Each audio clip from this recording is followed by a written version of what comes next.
स्वागत है आपका हमारे channel true crime story Hindi में। दर्शकों, हम यहां पर रोज क्राइम की सच्ची घटना लेकर आते हैं। आप पहली बार हमारे चैनल पर आए हैं तो कृपया चैनल को सब्सक्राइब जरूर करें। चलिए शुरू करते हैं आज की सच्ची घटना। नितेश और राजेश साथ साथ काम करते थे और अच्छे दोस्त थे। जब राजेश ने दोस्ती की आड़ में नितेश की रिश्ते की बहन से प्यार की पींगें बढ़ानी शुरू कर दी तो नितेश विरोध पर उतर आया। इसका नतीजा यह निकला कि राजेश ने अपने दोस्त जगदीश के साथ मिलकर एक खौफनाक हत्याकांड को अंजाम दे दिया। नितेश चौहान के घर वाले उज्जैन के नारदा सिटी थाने के चक्कर लगाते लगाते परेशान हो चुके थे, लेकिन पुलिस नितेश के हत्यारों का पता नहीं लगा पा रही थी। दरअसल किसी ने नितेश की हत्या कर दी थी। 10 जून 2018 को उसका शव नारदा जावरा रोड पर स्थित पार्क में मिला था। तत्कालीन पीआई अजय वर्मा ने केस की जांच की। वह इस केस को नहीं खोल पाए तो उच्चाधिकारियों के निर्देश पर जांच साइबर सेल को सौंप दी गई, लेकिन साइबर सेल भी हत्यारों तक नहीं पहुंच सकी। कहने का तात्पर्य यह है कि हत्या के 16 महीने बाद भी पुलिस इस केस को खोलने में नाकाम रही। उधर बेटे के हत्यारों का पता न चलने पर नितेश के माता पिता परेशान थे। वे लोग थाने से लेकर एसपी ऑफिस तक चक्कर काटते काटते थक-हार चुके थे। टीआई अजय वर्मा के स्थानांतरण के बाद टीआई श्यामचंद्र शर्मा ने नारदा सिटी थाने का पदभार संभाला तो बेटे की मौत के गम में डूबे नितेश के पिता ने श्यामचंद्र शर्मा से मुलाकात कर अपना दुखड़ा रोया। टीआई ने नितेश हत्याकांड की फाइल निकलवाकर उसका अध्ययन किया। उन्होंने इस संबंध में सीएसपी मनोज रत्नाकर से दिशा निर्देश लेकर फिर से केस की जांच शुरू कर दी। इस जांच में टीआई श्यामचंद्र शर्मा के हाथ कुछ ऐसे क्लू लगे जिनके आधार पर वह नितेश चौहान के हत्यारों का पता लगाने में सफल हो गए। इतना ही नहीं, उन्होंने 5 अक्टूबर 2019 को आरोपी जगदीश और राजेश को नारदा स्थित उनके घरों से गिरफ्तार कर लिया। दोनों आरोपियों से थाने में पूछताछ की गई तो 19 वर्षीय नितेश चौहान की हत्या की जो कहानी सामने आई वह इस प्रकार निकली। 19 वर्षीय नितेश नागदा के ब्लॉक 58 में रहने वाले गोविंद चौहान का बेटा था। गोविंद चौहान ऑटो रिक्शा चालक था। बड़े बेटे नितेश के अलावा गोविंद चौहान की 2 बेटियां थीं। बीकॉम पास करने के बाद नितेश चंबल ब्रिज के पास स्थित सहारा अस्पताल में कंपाउंडर की नौकरी कर रहा था। इस पार्ट टाइम नौकरी के अलावा वह उज्जैन के एक अस्पताल में नर्सिंग का कोर्स भी कर रहा था। 19 जून 2018 को नितेश सहारा अस्पताल से घर जाने के लिए निकला। जब वह रास्ते में था तभी उसकी मां सुनीता ने उसे फोन करके कहा कि वह घर आते समय दूध की एक थैली लेता आए। नितेश को नर्सिंग की ट्रेनिंग करते अभी 25 दिन ही हुए थे। चूंकि वह नर्सिंग का काम जानता था इसलिए वह वहां पूरी जिम्मेदारी से काम कर रहा था। अस्पताल में काम करने वाले सभी लोग उससे खुश थे। उसकी योग्यता व लगन को देखते हुए अस्पताल के प्रबंधक ने उसे सम्मानित करने की घोषणा भी कर दी थी। नितेश ने अपनी मां से कहा कि वह कुछ ही देर में घर पहुंच जाएगा, लेकिन आधी रात से ज्यादा हो गई, वह घर नहीं आया। तब नितेश के पिता गोविंद चौहान ने बेटे के मोबाइल पर फोन किया। किसी ने फोन रिसीव तो किया लेकिन कोई बात नहीं हुई। फोन पर बाइक के चलने की आवाज आ रही थी। इससे उन्होंने अंदाजा लगाया कि शायद वह बाइक चला रहा होगा, कुछ देर में घर आ जाएगा। लेकिन 2 घंटे बाद भी नितेश घर नहीं पहुंचा तो उन्होंने छत पर जाकर पड़ोस में रहने वाले नितेश के खास दोस्त ताहिर को आवाज लगाई। जवाब में ताहिर के घर से कोई आवाज नहीं आई तो वह घर में बैठकर बेटे का इंतजार करते रहे। धीरे धीरे पूरी रात बीत गई लेकिन नितेश घर नहीं आया और न ही उसकी कोई खबर आई। अब नितेश का मोबाइल फोन भी स्विच ऑफ हो गया था। दूसरे दिन सुबह लगभग 6:30 बजे कुछ लोगों ने नारदा जावरा रोड पर स्थित अटल निसर्ग उद्यान में एक संदिग्ध बोरा पड़ा देखा। किसी ने यह सूचना नारदा सिटी थाने के तत्कालीन टीआई अजय वर्मा को दे दी। टीआई कुछ देर में अटल निसर्ग उद्यान पहुंच गए। पुलिस ने जब पार्क में पड़ा मिला वह बोरा खोलकर देखा तो उसमें लगभग 19 से 20 साल के एक युवक की लाश मिली। जांच के दौरान बोरे के ऊपर किसी महिला के सिर का बाल भी चिपका मिला। इससे पुलिस को ऑनर किलिंग की आशंका हुई, क्योंकि एक रोज पहले ही पास के गांव रोई में लगभग इसी उम्र की एक युवती का जला हुआ शव मिला था। इसलिए पुलिस नितेश की हत्या को उस युवती के शव के साथ जोड़कर देख रही थी। पुलिस ने नितेश के दोस्तों से पूछताछ की, जिसमें उसके एक खास दोस्त ने बताया कि नितेश का किल्लीपुरा की रहने वाली एक लड़की से प्रेम प्रसंग चल रहा था, जिसके चलते करीब 3 साल पहले उसके साथ मारपीट भी की गई थी। कुछ रोज पहले उस लड़की को लेकर नितेश का विवाद हुआ था। इससे पुलिस को यकीन हो गया कि मामला ऑनर किलिंग का ही हो सकता है। संभावना थी कि रुई गांव में मिला शव नितेश की प्रेमिका का रहा होगा, इसलिए पुलिस ने नितेश की प्रेमिका की खोज शुरू कर दी। लेकिन प्रेमिका अपने घर में सुरक्षित मिली।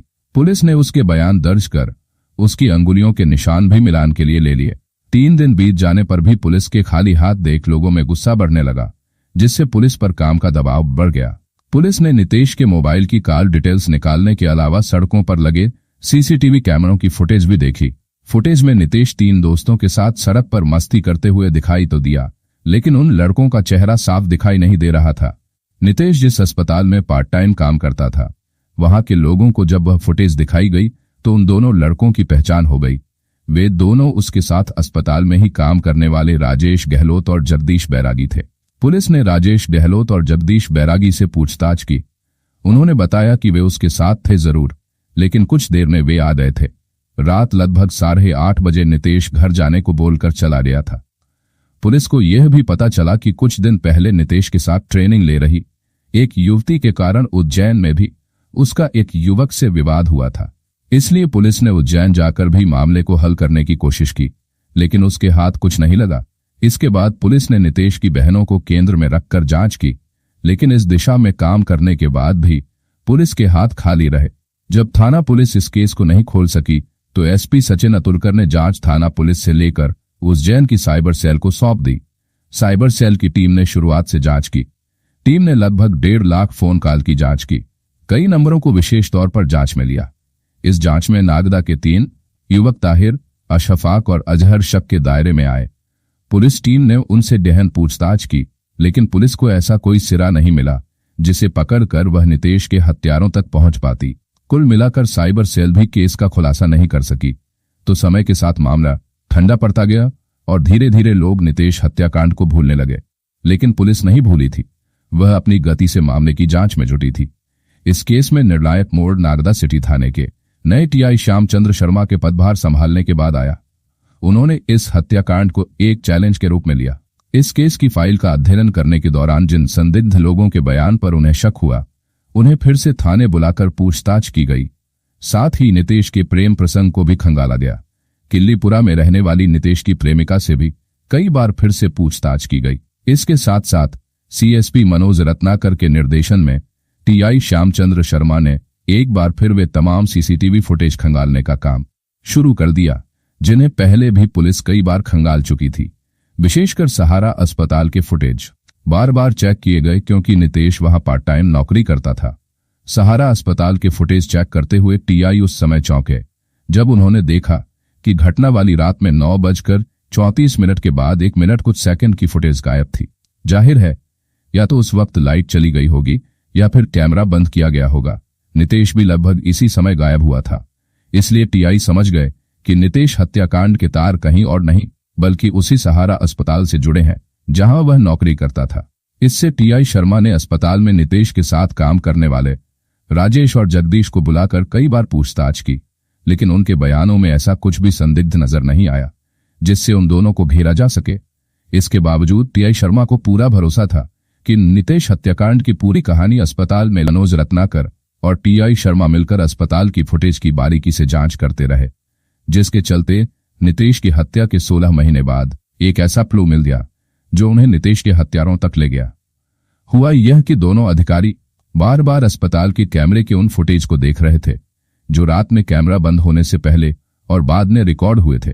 इस दौरान अचानक उनकी नजर अस्पताल की टेबल पर एक फाइल के ऊपर रखी दूध की थैली पर पड़ी। यह दूध की थैली उस वक्त फाइल पर नहीं थी जब कैमरा बंद किया गया था। कैमरा वापस चालू होने पर थैली वहां रखी मिली।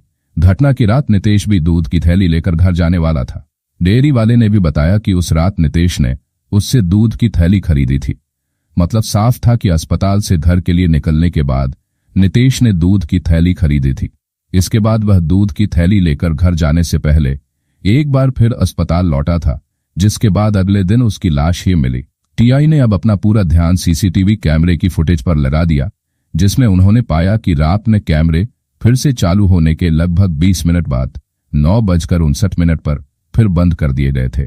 इसके बाद जब अगले दिन सुबह जगदीश और राजेश ने अस्पताल खोला तो कैमरे फिर चालू किए गए। सुबह 7 बजे जब कैमरे चालू किए गए उस वक्त भी दूध की थैली टेबल के ऊपर ही रखी थी, जो बाद में राजेश ने वहां से हटा दी थी। मतलब साफ था कि नितेश दूध लेकर अस्पताल गया था और उसके बाद वह वहां से निकला तो इस स्थिति में नहीं था कि अपने साथ दूध की थैली ले जा सके, यानी उसकी हत्या अस्पताल के अंदर ही की गई थी। इस पूरे मामले पर सीएसपी मनोज रत्नाकर ने उज्जैन एसपी सचिन अतुलकर से लंबी चर्चा की। इसके बाद उन्होंने एक बार फिर राजेश गहलोत और जगदीश बैरागी को थाने बुलाकर पूछताछ की। पूछताछ में दोनों अपने पुराने बयान ही दोहराते रहे। जब टीआई ने देखा कि सीधी अंगुली से घी नहीं निकल सकता तो उन्होंने दोनों से सख्ती से पूछताछ की, जिससे कुछ ही देर में राजेश ने नितेश की हत्या की बात स्वीकार कर पूरी कहानी सुना दी, जो इस प्रकार है। साथ साथ काम करते हुए नितेश और राजेश गहलोत के बीच अच्छी खासी दोस्ती हो गई थी। पास के एक शहर में नितेश के एक नजदीकी रिश्तेदार थे जिनकी बेटी नताशा थी। करीब 2 साल पहले नितेश काम के सिलसिले में नताशा के घर गया तो संयोग से राजेश भी उसके साथ था। वहां नितेश ने अपने रिश्ते की बहन नताशा से राजेश का परिचय करवाया था। उस रोज राजेश नितेश के साथ वापस नागदा तो आ गया, लेकिन अपना दिल नताशा के पास ही छोड़ आया था। उसे नताशा से प्यार हो गया था। नागदा आने के कुछ दिन बाद राजेश ने फेसबुक पर नताशा को फ्रेंड रिक्वेस्ट भेजी, जो उसने स्वीकार कर ली। इसके बाद फेसबुक के माध्यम से दोनों की दोस्ती बढ़ती गई। राजेश और नताशा में प्रेम संबंध बन गए। समय के साथ दोनों का प्रेम इतना आगे बढ़ गया कि राजेश नितेश से छिपकर नताशा से मिलने उसके शहर जाने लगा। इस दौरान राजेश नताशा को लेकर होटल में जाता था, लेकिन कुछ दिनों बाद दोनों के प्रेम संबंधों की खबर उसके परिवार वालों को लग गई। उन्हें इस बात की जानकारी भी हो गई कि नताशा का प्रेमी युवक नितेश का दोस्त है और नितेश ने ही उससे नताशा को मिलवाया था। जबकि सच्चाई यह थी कि नितेश को नताशा और राजेश की प्रेम कहानी के बारे में कुछ पता नहीं था। घटना से कुछ रोज पहले राजेश अपनी प्रेमिका नताशा से एकांत में मिलने उसके शहर पहुंचा तो नताशा की बड़ी बहन को इसकी जानकारी हो गई। बताते हैं कि बड़ी बहन ने नताशा को राजेश के साथ देख लिया तो उसने वहीं खड़े होकर नितेश को फोन कर दिया और उसे राजेश की हरकत के बारे में बताया। इस पर नितेश ने राजेश को फोन कर तुरंत नारदा आने को कहा। नारदा पहुंचकर वह नितेश से मिला तो दोनों के बीच कुछ विवाद भी हुआ, लेकिन बाद में राजेश ने माफी मांगते हुए नताशा से न मिलने का वादा कर बात खत्म कर दी। राजेश और नताशा प्यार की डगर पर काफी आगे तक निकल चुके थे, लेकिन अब दोनों का मिलना मुश्किल हो गया था। दरअसल राजेश कभी नारदा से बाहर जाता तो नितेश यह खबर नताशा की बड़ी बहन को कर देता था, जिससे वह नताशा पर नजर रखे। इससे धीरे धीरे राजेश और नताशा के मिलने पर पूरी तरह से रोक लग गई। नितेश की जासूसी की बात राजेश को पता चली तो वह उससे रंजिश रखने लगा।